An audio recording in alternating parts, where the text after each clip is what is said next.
हाय मित्रों, आज एक नए टॉपिक पर हम चर्चा करते हैं जिस टॉपिक का नाम है भाज्य और अभाज्य संख्याएं। कि ये भाज्य और अभाज्य संख्याएं क्या होती हैं। सबसे पहले तो आप इनका इंग्लिश रूपांतरण समझ लें। भाज्य संख्या को कंपोजिट नंबर कहते हैं और अभाज्य संख्या को प्राइम नंबर कहते हैं। आप लोगों ने बहुत सुना होता है प्राइम नंबर क्या होता है बताइए, कंपोजिट नंबर्स क्या होते हैं बताइए। तो आइए आज इन्हीं पर चर्चा करते हैं कि भाज्य और अभाज्य संख्याएं क्या होती हैं और बहुत ही आसानी से हम इनको समझ सकते हैं और इनके ऊपर हम अच्छे से चर्चा भी कर सकते हैं। देखिए, तो सबसे पहले आइए हम इसमें जो टॉपिक लेते हैं वो लेते हैं आपका अभाज्य संख्या। किसका लेते हैं? अभाज्य। अभाज्य संख्या आप समझ रहे होंगे, इसको हम क्या नाम दे रहे हैं? Prime number. आइए उस पर जब बात करते हैं कि प्राइम नंबर क्या होता है, तो अभाज्य संख्याएं वो संख्या होती हैं जो केवल दो ही संख्या से कटती हैं। दो ही संख्या से मतलब दो ही पहाड़ों से कटती हैं। कौन कौन से पहाड़ों से? अभाज्य संख्या वो जो केवल दो ही पहाड़ों से कट रही है। दो ही पहाड़े मतलब कौन से? एक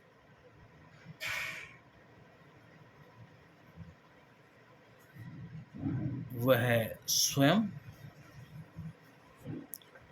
और दूसरा एक। यानी कि वो संख्याएं जिसके केवल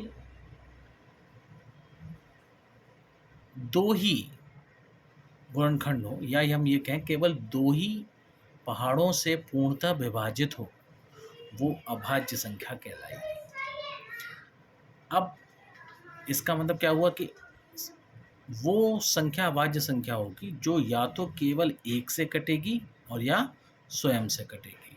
मान लीजिए हमने एक संख्या ले ली एक, तो एक के दो अगर खंड देखें तो ये एक होगी और ये एक। तो ये तो संभव ही नहीं है कि एक के दो खंड हैं, एक एक है और दूसरा भी एक है। ये तो संभव ही नहीं कि एक के साथ एक के दो दो खंड हो सकते हैं। अब हम इसके आगे चलें दो, तो दो लीजिए। दो के देखेंगे तो दो तो एक से भी कट जाएगा और दो से कटेगा। तो केवल दो ही पहाड़ों से कटा, एक से कटा और दो से कटा। इसके बाद अगर हम लें तीन, तीन पे गौर करिए तो तीन एक से कट रहा है और तीन तीन से कटा है। बिल्कुल सही।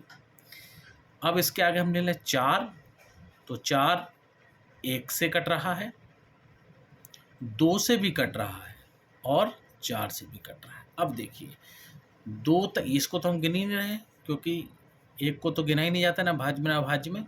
तो कहाँ से शुरू हुआ? दो से। दो ही एक ऐसी संख्या है जो एक से कटेगी और स्वयं से कटेगी, यानी दो से ही कटेगी। तीन एक ऐसी संख्या है जो एक से कटेगी और तीन से ही कटेगी। लेकिन चार जो है वो एक से भी कटेगी, दो से भी कटेगी और चार से भी। अब हम सब जानते हैं कि एक से सारी ही संख्याएं कटती हैं, चाहे कोई भी संख्या हो वो एक से जरूर कटेगी। तो एक तो सब में देखिए कॉमन है। अब बात होती है स्वयं से कटने वाली। मैंने लिखा है स्वयं से, तो देखिए दो जो है स्वयं यानी दो से ही कट रही है, तीन जो है तीन से ही कट रही है। लेकिन यहाँ चार की बात करेंगे तो ये एक से भी कट रही है, दो से भी कट रही है और चार से भी। और मैंने आपसे कहा है कि कितने से कटना चाहिए? केवल दो ही पहाड़ों से कटना चाहिए। कितने पहाड़ों से? केवल दो पहाड़ों से विभाजित होना चाहिए। केवल दो ही पहाड़ों से विभाजित हो। तो दो ही पहाड़ों से अगर जब विभाजित होने की बात हो जाएगी तो केवल कौन कौन से होंगे? एक और दो, एक और तीन। ऐसे आगे बढ़े, मान लीजिए हमने पाँच ले लिया, तो पाँच देखिए, पाँच एक के पहाड़े में तो आएगा और केवल पाँच के पहाड़े में आएगा। इसके भी देखिए दो हुए।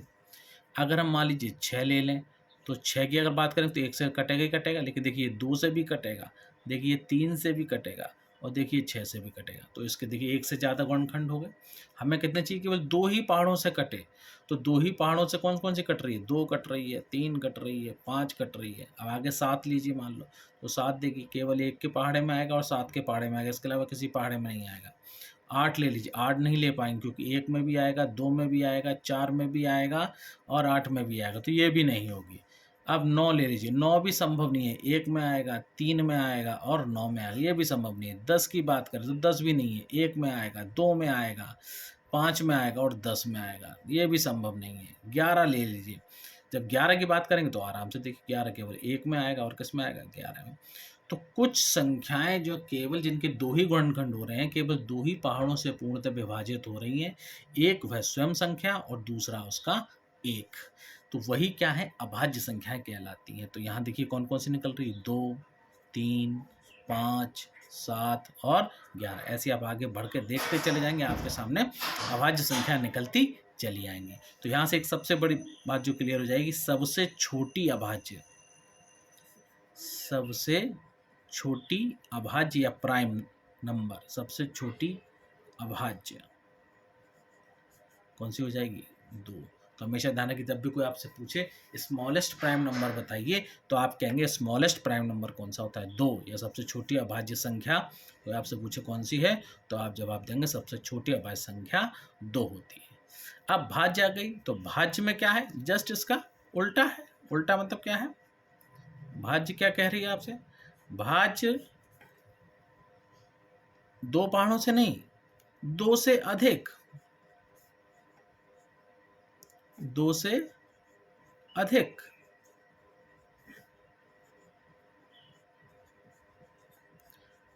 पहाड़ों से कट जाए या विभाजित हो जाए।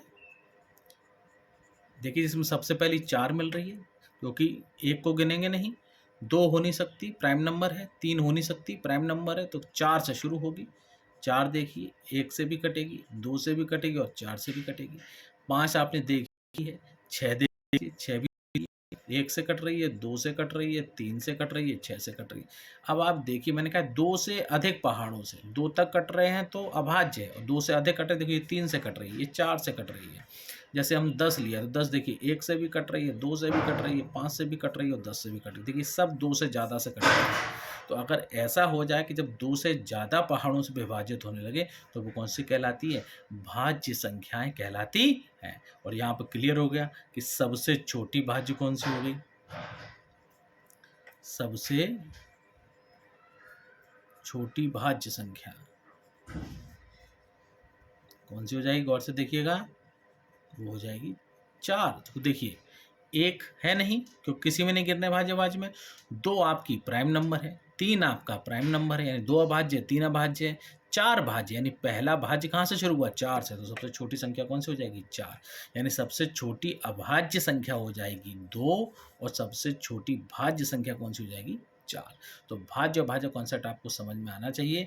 वो कॉन्सेप्ट ये होगा कि अभाज्य संख्या वो होगी जो केवल 2 ही पहाड़ों से विभाजित हो, और वो 2 पहाड़े कौन कौन से हैं, एक वह स्वयं है और दूसरा 1 है। तो देखिए 2 का मैंने लिखा, तो 1 और 2, 1 1 से कट रहा है और 1 किससे कट रहा है, 2, यानी स्वयं ही से कट रहा है। 3 1 1 से कट रहा है और 3 से, यानी स्वयं से ही कट रहा है। 5 1 से कट रहा है और 5 से ही कट रहा है। तो देखिए एक वह स्वयं, स्वयं का मतलब है जिस संख्या के बारे में पूछ रहे हैं उसी से कट रही है। 5 है तो 5 से कट रहा है और 1 से कट रहा है। 7 है, 7 से कट रहा है और 1 से कट रहा है। तो ये सब क्या है, अभाज्य संख्या है। और भाज्य संख्या कौन सी होगी, जो 2 से अधिक पहाड़ों से कट जाए, मतलब 1 2 इसके अलावा भी और भी आ जाए। तो देखिए 4 आ गई, 1 से भी कट रही है, 2 से भी कट रही है और 4 से भी कट रही है। 6 देखिए 1 से भी कट रही है, 2 से कट रही है, 3 से कट रही है, 6 से भी कट रही है। तो ये सब 2 से ज़्यादा पहाड़ों से कट रही हैं। तो ये सब कौन सी संख्याएं कहलाएंगी, भाज्य संख्याएं कहलाएंगी। और सबसे छोटी भाज्य कौन सी आ जाएगी, 4। तो सबसे छोटा प्राइम नंबर या भाज्य संख्या 2 और सबसे छोटी भाज्य या कंपोजिट नंबर कौन सा होगा, 4 होगा। तो मुझे उम्मीद है कि आपको समझ में आ गया होगा कि भाज्य और अभाज्य संख्याएं क्या होती हैं। इस तरीके से आप सारी अभाज्यों को आराम से लिख सकते हैं, देख सकते हैं, और सारी भाज्य संख्या को बहुत आराम से आप समझ सकते हैं। धन्यवाद।